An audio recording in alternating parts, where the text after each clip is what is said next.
जय हिंद। आज सबको प्रणाम करता हूँ, आपके इष्ट माता पिता गुरु सबको प्रणाम करता हूँ, बुजुर्गों को प्रणाम करता हूँ। बहु बुच्च को बुच्च चला प्यार। क्या आपके बनते हुए काम रुक जाते हैं? क्या आपको लगता है कि किसी की टोक लग गई है, किसी की नजर लग गई है? यदि हाँ, तो आज की बातचीत आपके बड़े काम की है। मैं आपको हथेली पर दिखाऊंगा कि किन लोगों को नजर लग जाती है, उनके काम बिगड़ जाते हैं। और नजर से बचाने के बहुत सारे उपाय भी। शादी नहीं होना, शादी टूट जाना, किसी की नजर लग जाए तो शादी में बाधाएं उत्पन्न हो जाना, ये सारी बातें आज करेंगे। कुछ अचूक उपाय जो स्वयं सिद्ध हैं, उनका प्रयोग मैं आपको बताऊंगा। आप बस उन उपायों को कीजिएगा, प्रभु को समर्पित होकर सब ठीक होगा। जब ऐसा कोई व्यक्ति आने वाला हो जिससे आप डरते हो कि भाई वो आएगा, कुछ टोकेगा और सब गड़बड़ हो जाएगी, तो वहां पर कुछ पुष्प जरूर रखिए। और कुछ ऐसे पुष्प रखिए, इस तरीके से रखिए जो उनको दिखे। दूसरी चीज, बच्चों को पूरे कपड़े पहनाकर रखें। उसको, जिस बच्चे को नजर दोष बहुत जल्दी लगता है। क्यों मैं ऐसा कह रहा हूं? कारण बताऊंगा अभी इसको आपका। शरीर पर काले कपड़ों में रत्ती के काले दाने डालकर बांध दीजिए। इतना ताबीज मैं ऐसा कह रहा हूं, कारण बताऊंगा अभी इसको आपका। शरीर पर काले कपड़ों में रत्ती के काले दाने डालकर बांध दीजिए।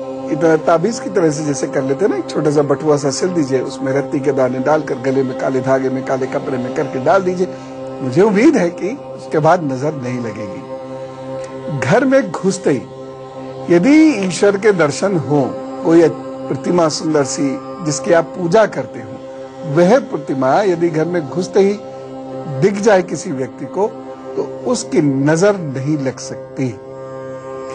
दक्षिण पश्चिम मुखी घरों में रहने वाले लोग नजर के जल्द शिकार होते हैं। ऐसे लोगों को घरों में गुग्गल अवश्य प्रज्वलित करना चाहिए, दिन में कम से कम 2 बार।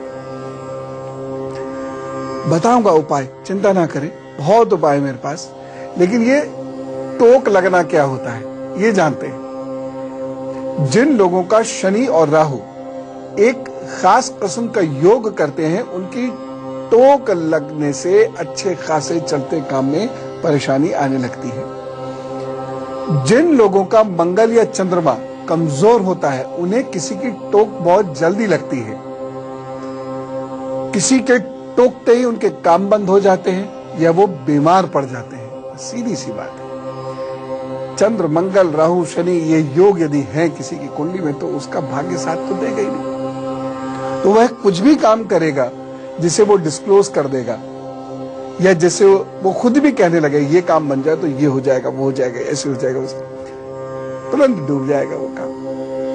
खैर, अब ये समस्याएं तो होती रहती हैं। बहुत सारे लोग पूछते हैं मुझे किसकी टोक लगती है, मुझे किसकी नजर लगती है। छोड़ो ना, आपको नजर से बचने के उपाय चाहिए। आप किसकी लगती है वो छोड़ो। अब पहला उपाय, पीली टोपी पहनने वाले व्यक्ति को नजर नहीं लगती, कभी कभी पहन ही सकते हैं। दूसरी चीज, जिन लोगों को नजर बहुत जल्दी लगती है, उसके बाद वो बीमार पड़ जाते हैं, ऐसे लोगों को चांदी का चको टुकड़ा या जेब में रखना चाहिए, गले में पहन सकते हैं। बच्चे तो गले में पहन ले, फैशन स्टेटमेंट भी बन जाएगा। काला या सफेद कुत्ता पाल लीजिए घर में, फिर कोई नजर नहीं लगा सकता। किसी ऐसे व्यक्ति के टोकने के बाद जिससे आप डरते हो, थोड़ी सी राई, किसी भी कोई भी बहता हुआ जल हो, उसमें प्रवाहित कर दें। ऐसे लोगों में आपके स्वास्थ्य, जिसने आपके स्वास्थ्य को टोका है और आपको लगता है कि उसके टोकने से नुकसान होता है, तो कभी कभी वहां पर 1 दिन की दवा नाली में प्रवाहित कर दें। ठीक है ना, सब ठीक हो जाएगा। यदि आपके मकान को कोई टोक जाता है और आपको लगता है कि बस ये अब तो गड़बड़ होनी ही होनी है, तो गाय के उपले पर गुग्गल का धुआं पूरे मकान में प्रज्वलित कर दें, कुछ भी नहीं होगा। या लोबान या चंदन की खुशबू जिस मकान में फैलती है, वहां पर टोक नहीं लगती, बस ये होने शुद्ध चाहिए। एक और चीज बताता हूं, घर में पारद और स्फटिक के शिवलिंग हो दोनों में से कोई एक हो, लेकिन प्रार्थना पूजा वह डेली होगा उनके सामने बैठकर, तो ऐसी जगह में ऐसे वाइब्रेशंस डेवलप हो जाते हैं, क्योंकि इनकी अपनी कुछ मैग्नेटिक प्रॉपर्टीज होती हैं। उसकी वजह से ऐसे वाइब्रेशंस रहते हैं कि किसी की टोक नहीं लगती। एक और बताओ, यदि आपकी सफलता को कोई टोकता है और उसके बाद से परेशानी आनी शुरू होती है, तो क्या करना है? अपने ऊपर से नारियल उतारिए, धीरे धीरे धीरे, ऐसे नहीं जल्दी जल्दी उतार फेंके, पता ही ना चले नारियल को कि उसे करना क्या था। नारियल को भी धीरे धीरे करिए ना, तो उसे भी पता चल जाएगा, अच्छा मुझे इस व्यक्ति की नजर उतारनी है। उसके बाद उस नारियल को आप प्रवाहित कर दीजिए। प्रवाहित करने का मेरा वाला मतलब समझते हैं ना, नदियों को गंदला नहीं करना है, बस घाट पे छोड़ दीजिए, किसी के काम आ जाएगा। जब भी घर में कोई ऐसे शुभ काम का आप आयोजन करें जिसमें अनेक लोगों को आकर ठहरना हो, तो घर में मोर पंख अवश्य रखिए। बड़ी नेगेटिव एनर्जीज को भी मोर पंख ठीक कर देता है। जिन घरों में टोक बहुत जल्द लगती हो, वह अपने घर में गुंजा तांबे के बर्तन में रख लें, चाहे इसे अपनी डाइनिंग टेबल पर रख दें, चाहे अपने सेंटर टेबल पर रख दें, चाहे पूजा में रख दें, चाहे सिरहाने रख दें, बहुत लाभ करेंगे। कुछ लोग कभी कभी बहुत खुश होते हैं, लेकिन तुरंत उन्हें किसी के द्वारा टोके जाने के बाद सुस्ती आने लगती है, तबीयत खराब होने लगती है। यानी बहुत खुश थे, बहुत खूबसूरत दिख रहे थे, या कोई बहुत अच्छा अवार्ड लिया था, कोई टोक गया, उसके बाद बीमार पड़ गए। तो ऐसे लोगों को हमेशा थोड़ा सा नमक एक छोटी सी शीशी में कर लीजिएगा और करके जेब में रख लेना चाहिए। ऐसे लोगों को कान के पीछे काजल लगा लेना चाहिए। एक व्यक्ति थे, जब भी वो अवार्ड लेने जाते थे, बच्चे ही था, तो अवार्ड लेने जाते थे तो लौट के आके बीमार हो जाते थे। तो मैंने उनको यही कहा था, कान के पीछे काजल का टीका लगा लिया करो, प्रभु कृपा रहती। अब रत्ती के दाने इंग ह्रीं क्लीं चामुंडाय विचे, इस मंत्र से सिद्ध कीजिए। 1000 मंत्रों से रत्ती के दानों को सिद्ध कीजिए, फिर अपनी जेब में रखिए। मजाल फिर कोई आपको नजर भी लगा सके, किसी की टोक से आपका कोई नुकसान भी हो जाए। फिर कुछ लोग ऐसे होते हैं जिनका बनता हुआ कार्य तुरंत बिगड़ जाता है। मैं हाथ पर आपको ऐसे संकेत बताऊंगा और फिर उसके ढेर सारे उपाय भी बताऊंगा, लेकिन अभी मेष, वृषभ, मिथुन और कर्क का हाल। मेष राशि, आज शरीर में आलस्य रहेगा तथा भाग्य पूरी तरह साथ नहीं दे पाएगा। एक सावधानी बरतिएगा, आप भावनाओं में बहकर निर्णय मत लीजिएगा और ग्रस्त से संबंधित कोई बड़ा निर्णय मत लीजिएगा। उपाय क्या करना? हनुमान चालीसा का पाठ करें, काम पर चलें, प्रभु सब ठीक करेंगे। वृषभ राशि, आज कार्य में विघ्न बाधाएं आ सकती हैं, संभल कर चलने वाला दिन है, बस एक सावधानी बरत लीजिएगा। छोटे भाई बहनों का बहुत ख्याल रखें और उनकी मदद करें। उपाय क्या करना है? रुद्राय नमः का जप करें, बस सब ठीक होगा। मिथुन राशि, आज व्यापारियों के लिए दिन लाभ की दृष्टि से अच्छा है, किसी का सहयोग मिल सकता है। सावधानी क्या रखेंगे? किसी को धन उधार मत दीजिएगा। उपाय, हरे आंवले का सेवन करिए, यदि रस मिल जाए तो रस ले लीजिए, सब ठीक होगा। कर्क राशि, आज मन प्रसन्न रहेगा तथा भाग्य आपको बल प्रदान कर रहा है, इसलिए कार्य में जुटे रहें, परिणाम अनुकूल मिलेंगे। बस एक सावधानी बरत लीजिए, मन को चंचल मत होने दीजिएगा। उपाय क्या करेंगे? मंदिर में इष्ट के दर्शन करिए, काम पर चलिए, सब अच्छा हो। अब हाथ पर समझ लीजिए कि किन के बनते हुए काम बिगड़ जाते हैं और किन को बहुत जल्दी कोई नजर और टोक लगती है। जिन लोगों के हाथ ये पतले होते हैं, यहाँ पर उनके गड्ढा रहता है, और ये देख रहे रेखाएं कितनी बारीक सी हैं, ऐसी दम तोड़ती हुई सी रेखाएं हैं। ये जो रेखाएं होती हैं, ऐसे हाथ वाले लोग वो लोग होते हैं जिनके काम में अंतिम समय में समस्या आ जाएंगी। शनि और राहु ऐसे ग्रह हैं कि यह इनकी मेहनत को कभी अंजाम तक पहुंचने ही नहीं देंगे और हमेशा लास्ट मोमेंट पर आकर इनका काम बिगड़ जाएगा। शुरू में सब कुछ बहुत तेजी से अच्छा होगा, सब अच्छा चलेगा, लेकिन फिर अटक जाएगा। प्रेम एकदम होगा, परवान चढ़ेगा, बहुत ज्यादा प्यार होगा, फिर पता नहीं कुछ ऐसी अजीब सी परिस्थिति आएंगी कि विवाह नहीं हो पाएगा।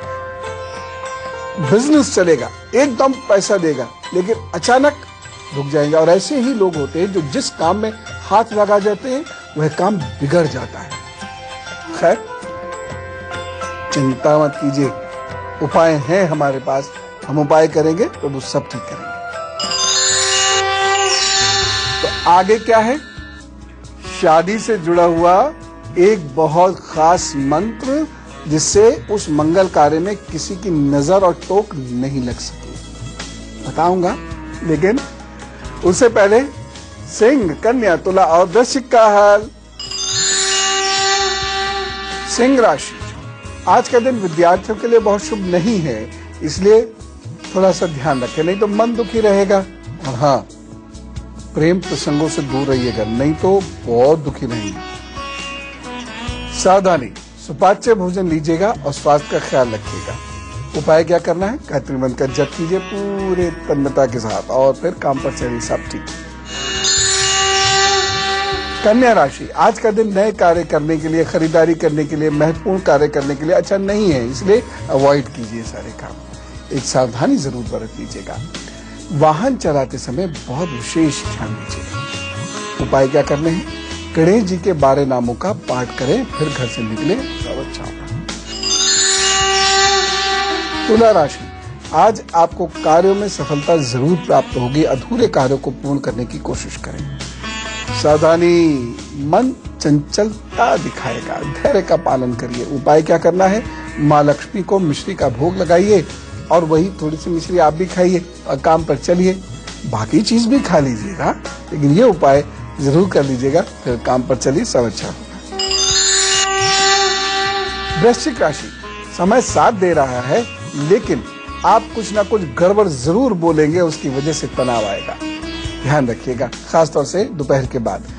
सावधानी क्या रखनी है? वाणी में माधुर्य रखें और धन खर्च करने में थोड़ा कंजूसी कर लें इस दिन। उपाय क्या करेंगे? माता जी की और वृद्ध स्त्रियों की सेवा करें और उनसे आशीर्वाद प्राप्त करिए। अभी फिर काम पर चलिए, नहीं है तो मानसिक रूप से प्रणाम करके आशीर्वाद ले लीजिए, माँ का आशीर्वाद तो हमेशा मिलता है। तो बहुत नजर टोक लग रही है ना?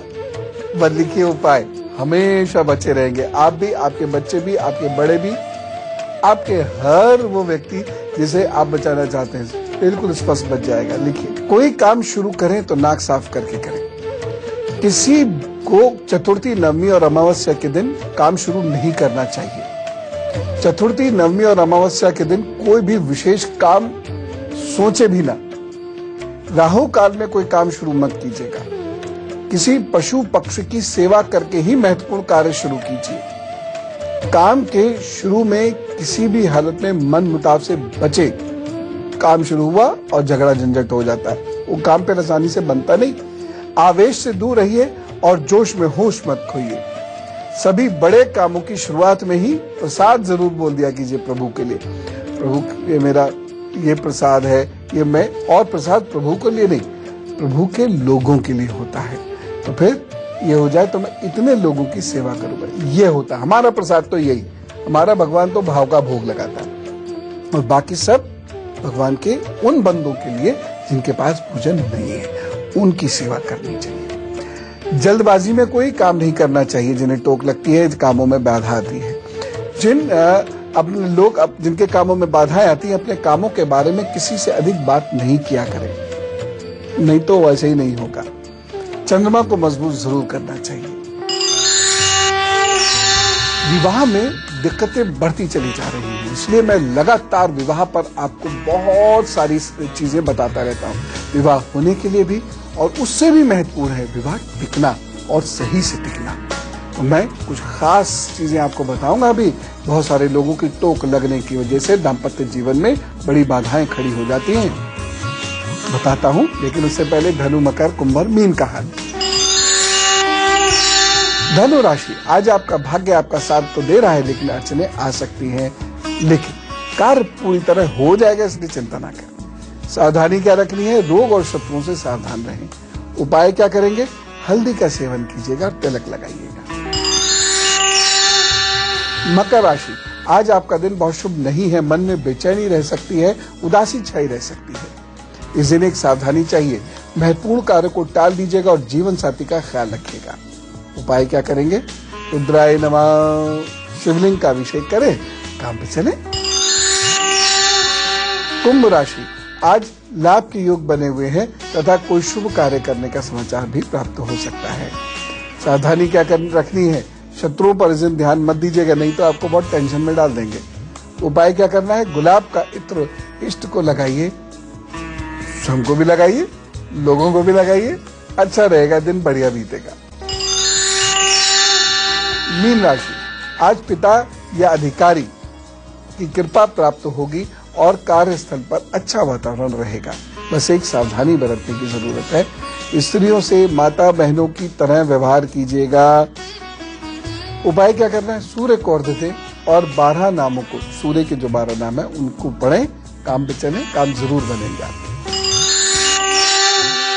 और अब बात करते हैं जन्मदिन की। हम में से कुछ लोगों का जन्मदिन है तो हमें क्या करना है, wish you a very happy birthday. और अब आपके आने वाले 12 महीनों का हाल, ये 12 महीने आपके जीवन को परिवर्तित कर देंगे, लिहाजा आप खुश हो जाइए और खूब काम करने के लिए तैयार हो जाइए, क्योंकि बहुत सारी पुरानी परेशानियां खत्म होंगी। ये मैं नहीं कहता कि सब कुछ अच्छा हो जाएगा, कुछ गंवाना तो पड़ेगा, हो सकता है कोई रिश्ता, कोई नौकरी, कोई पैसा, थोड़ा बहुत तो गंवाना होगा, लेकिन कुछ नया कार्य उसकी इस जगह पर शुरू होगा, वह आपको लाभ देगा। रुके हुए आपके कार्य बन जाएंगे।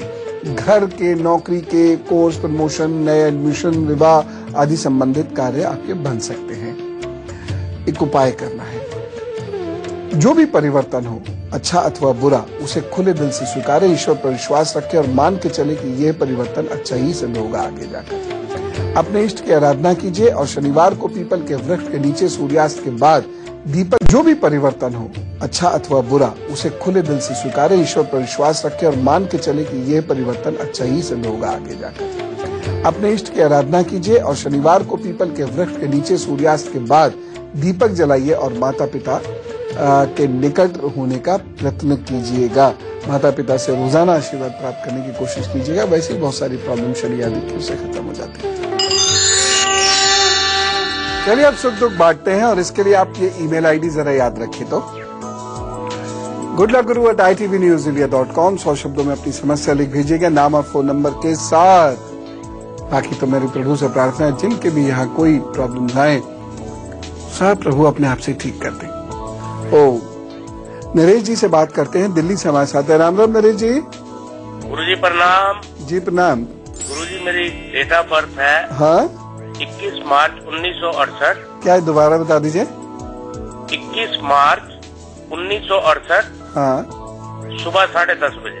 जी। जन्म स्थान? हाँ जी, जन्म स्थान दिल्ली। जी बताइए। गुरुजी मैं ये पूछना चाह रहा था कि मेरा इष्ट क्या है और मुझे कौन सा काम करना चाहिए। मैं जो आपके इष्ट गणपति जी हैं और आपको ट्रेडिंग का काम करना चाहिए। कपड़े से संबंधित हो सकता है, प्रोग्राम से, शादी बारात आदि से संबंधित कोई कार्य आपका हो सकता है, भोजन सामग्री जिसमें दूध और दही का इस्तेमाल हो, इसके संबंधित कोई कार्य हो सकता है। शिवानी जी से बात करते हैं, यमुनानगर से हमारे साथ है। राम राम शिवानी जी।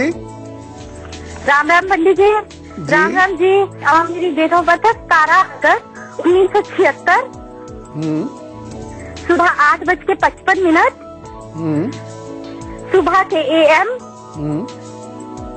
यमुनानगर। मेरी थोड़ी लाइफ में प्रॉब्लम्स चल रही हैं। 7-8 ईयर्स से मेरी मैरिज में प्रॉब्लम्स है और अब मैंने काम किया था अपने कपड़े का, पर मेरा काम नहीं चल रहा है बिल्कुल भी। और अब मैंने अपनी सिस्टर के साथ में किया था, वो भी काम नहीं चला और मैं इस टाइम बिल्कुल मतलब ऐसे खाली बैठी हूँ। एक तो मैं जानना चाहती हूँ मेरे इष्ट देव कौन है, मेरा मुख्य ग्रह कौन है। आपके मुख्य ग्रह है बुध, इष्ट देव है आपके शिव। अगस्त 2015 से पहले आप कुछ भी काम करेंगी तो वह नहीं चलेगा। अगस्त 2015 के बाद आप काम कीजिएगा, अवश्य चलेगा। अगला साल फाइनेंशियली चीजों को बेहतर करने वाला है, इसलिए बेहतर जरूर होंगी। रही बात मैरिड लाइफ की, वहां बहुत ज्यादा समस्याएं मुझे दिखाई दे रही हैं। आपको काफी बड़े उपाय करने पड़ेंगे। पहली चीज तो यह है कि एक चीनी की खारी बोरी अपने घर की छत पर, या फ्लैट है तो उसके छज्जे पर, किसी खिड़की के छज्जे पर जरूर रख दीजिएगा। दूसरा जो आपको बहुत महत्वपूर्ण उपाय करना होगा, हर मंगलवार आपको इतना सा दूध किसी शीशी की किसी छोटी सी शीशी में लेकर किसी निर्जन स्थान पर जाकर दबा दीजिएगा और एक चांदी का एक सोने का छल्ला अपनी पहली उंगली में बृहस्पतिवार को पहन लीजिए। और अब बात गुरु मंत्र की। यदि आपकी शादी तय हो गई है, तय होने वाली है, तो फिर कुछ आपको करना पड़ेगा। जरा नोट कीजिए तो। जब तक सारी बात तय ना हो जाए विवाह की, तब तक किसी को कुछ मत बताइए। मैंने देखा है कुछ लोग जरा सी बात शुरू हुई नहीं हुई कि पूरे रिश्ते जोड़ लेते हैं। मैंने देखा है, बहन जी हमारी हैं, उनकी बेटी की शादी तय हुई, मतलब बात चली, उनकी बेटी की शादी की सुबह बात चली अचानक किसी से। दोपहर बाद दूसरी बेटी जब आई तो बोले तेरे होने वाले जीजा से मैं मिल आई हूं, ना सूत ना कपास, लट्ठम लट्ठा शुरू, तेरे होने वाले जीजा से मिल आई हूं। और पूरे मोहल्ले को उन्होंने बता दिया। रात आते आते मना हो गई कि समय नहीं हो पाएगा, तो फिर कभी बात करेंगे, फिर कभी सोचेंगे। आप इतने और लड़के भी देखते रहिएगा। मुंह थोड़ा सा रह गया, डिप्रेशन अलग हो गया, तो ये सब नहीं करिएगा। दूसरी चीज, जब भी विवाह तय हो जाए तो सबसे पहले गणपति सहस्त्र नाम का यज्ञ करें और उसके बाद लोगों को बताइएगा। पूजा के तुरंत बाद अपना निजी रुमाल अथवा कोई अन्य कपड़ा उसको गांठ मार के गणेश जी के पास रखते हैं। विवाह होने तक गणपति को नियमित रूप से हल्दी का तिलक लगाइए और बेसन की मिठाई भेंट कीजिए। वो बेसन की मिठाई घर के सारे लोग खा लें बाद में। विवाह होने तक गाय को बेसन या चने की दाल और आटा बृहस्पतिवार को जरूर खिलाएं, खासतौर से वह बच्चे जिनका विवाह तय हुआ है। जिनके मुख्य ग्रह कमजोर होते हैं, उनको टोक और नजर बहुत जल्द लगती है, तो ऐसे लोगों को अपने मुख्य ग्रह मजबूत रखने चाहिए। सब ठीक हो जाएगा। कल का चिंता, पुरस्कार या दंड जो भी ईश्वर से मिलना होता है, उसके संकेत हमें पहले से मिल जाते हैं। और यदि कोई दंड मिलने वाला हो, उसके संकेत यदि हम पहचान लें, तो पहले से ही यदि हम पूजा प्रार्थना करते हैं तो ईश्वर हमें क्षमा कर देते हैं, कम तो जरूर कर देते हैं हमारा दंड। तो लिहाजा कल मैं आपको वो क्या संकेत होते हैं इसके बारे में बताने जा रहा हूं, कान खोलकर सुन लीजिएगा। आज नजर टोक से कोई डरने की जरूरत नहीं है, उस पर विश्वास रखिए, मुख्य ग्रह मजबूत कीजिए, इष्ट की शरण में रहिए, कुछ नहीं होता। जो लोग डरते हैं, जिनका शरीर कमजोर होता है, उन्हें नजर ज्यादा लगती है। चलता हूं, राम राम, नमस्कार।